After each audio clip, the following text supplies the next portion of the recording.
Notre histoire commence, comme souvent les histoires de ce genre, avec un jeune politicien plein d'avenir. Il est profondément croyant et aussi membre du Parti conservateur. Il est plus qu'obstiné de nature et n'a aucun respect pour le processus politique. Plus il acquiert de pouvoir, plus son fanatisme s'affiche et plus ses partisans deviennent agressifs. Finalement, son parti initie un projet spécial au nom de la sécurité nationale. Ce projet au début passe pour être de la recherche en armes biologiques et se poursuit sans aucune limitation de budget, alors que son but véritable est le pouvoir. Une hégémonie totale, absolue. Le projet toutefois prend fin de façon brutale.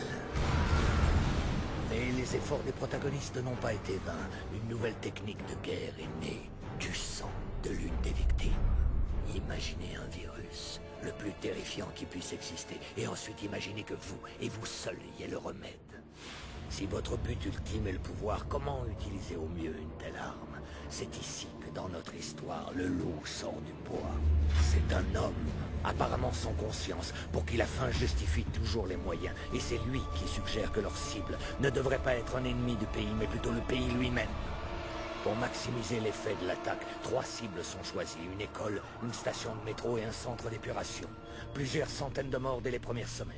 Nous apprenons que Treewaters a bien été contaminé. Les autorités font tout pour endiguer l'expansion meurtrière du virus. A déclenché une vague de destruction dans les stations de métro. Alimentés par les médias, la peur et la panique se répandent rapidement, déchirant et divisant le pays jusqu'à ce qu'enfin le but véritable devienne évident. Avant les crises de Sainte-Marie, personne n'aurait pu prédire le résultat des élections de cette année-là, personne.